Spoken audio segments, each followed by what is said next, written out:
Hi, everybody. Ready to have some fun? Most conservative events begin with either the Pledge of Allegiance or the national anthem or both. And most people think that's because of our patriotic nature, which is part of it, but it's actually mostly a security sort of a protocol on our part. Because if we did have any infiltrators here, any social justice warriors or anything like that, once we began singing the national anthem, their skin would burst into flames, and a large smoking hole would appear in the center of the room, and the legions of the demons would come on out. So I think we can rest pretty much assured here this evening that everything looks pretty good. Now, knowing the people in this room, certainly knowing the speakers and the people who are going to be honored tonight, I think we can pretty much all agree that at this point in our lives, if we've not been called a Nazi by somebody, we haven't been trying hard enough. So let me just say I'd like to begin this meeting of this American neo-Nazi meeting, like all Nazi meetings begin, with an invocation from our rabbi. Ladies and gentlemen, please welcome from the Toluca Lake Jewish Center, Rabbi Moshe Carlebach.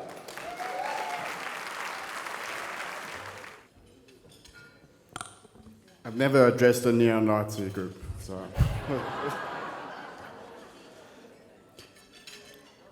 Ladies and gentlemen, I'm very grateful to be here. I find it an honor and a privilege to lead you in prayer and invocation with such distinguished and worthy individuals as yourself. Ribono Shel Olam, Master of the Universe, Almighty God. Last month, this nation celebrated its 243rd year anniversary of its establishment as an independent and free nation. The United States of America was established as a nation where you, O Father in heaven, are recognized as the sovereign master of the universe. The founding fathers of our country were religious individuals, who many of which were not allowed to passionately express their faith in you, the Creator, and with much sacrifice, they were compelled to flee and found a new country. This country was therefore founded with the intention for those to have the ability to openly believe and worship you, the Creator and ruler of the world, so that in all nations a man goes in the name of God. In their wisdom, they established a policy of separation of church and state for our country. But it was never their intention to separate state from you, O God. The United States Senate and House of Representatives begin their sessions with a prayer to you, O God, Creator of the heaven and earth. The motto, "In God we trust," is printed on our currency and engraved on the walls of our capital. In our Pledge of Allegiance, we stand and proudly proclaim one nation under God. Our founding fathers were unabashed with including it in the Declaration of Independence in their assertion that it was you, God, who created all men equal, and you, God, who endowed all men with certain inalienable rights. Or in the passionate words of our past President Kennedy in his inaugural address, that the rights of man come not from the generosity of the state, but from the hand of God.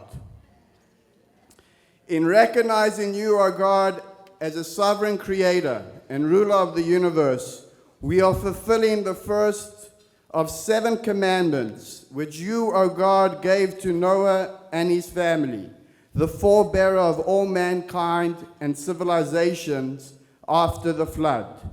The command to worship you and you alone. This command was followed by 6 other commands. Never to blaspheme your holy name. 2, not to commit murder. 3, not to commit adultery, incest, or any sexual misdeeds. 4, not to steal, lie, or cheat. 5, not to be cruel to any living creatures. And 6, that every society governed by just laws based on the recognition and acknowledgement of you, O God, as the sovereign ruler of all men and all nations. Almighty God, we are gathered here this evening to pay tribute and honor to those brave individuals who cherish and uphold these very same ideals and principles, and to award those who have openly demonstrated their willingness to defend and to bring awareness of these values, to the extent where they had to pay the price of personal sacrifice. At this fateful moment in human history, where we once again see threats to these great truths and principles that you, God, have shown us to be just and right. These threats come from outside enemies, as we are to be once again reminded as we commemorate next month the anniversary of 9/11 attacks, as well as the threats that come from inside, from those who choose to neglect or remain indifferent to these values. Almighty God, we thank you and are grateful for the freedoms and blessings that you bestow upon this great country. These blessings and freedoms we do not take for granted, and therefore, God, we pray and beseech you that you continue to shower your abundant blessings to these great group of individuals who have stood up to this calling to fight to preserve these great values. We know that ultimately it will be good, and good will prevail, and that it is light that chases away the darkness. However, we do not remain blind to the challenges and threats that are out there. Tonight, while we celebrate and pay tribute to these brave individuals, we turn to you, Father in heaven, to grant them their reward. Grant them both the spiritual and physical needs that they need, together with the wisdom, understanding, compassion, and moral fortitude to do good and be successful in serving you. May you, God Almighty, sustain them and their families, protect them from every trouble and distress, and may you send blessings and success in their every endeavor. May God bless the American Freedom Alliance, and may God bless the United States of America.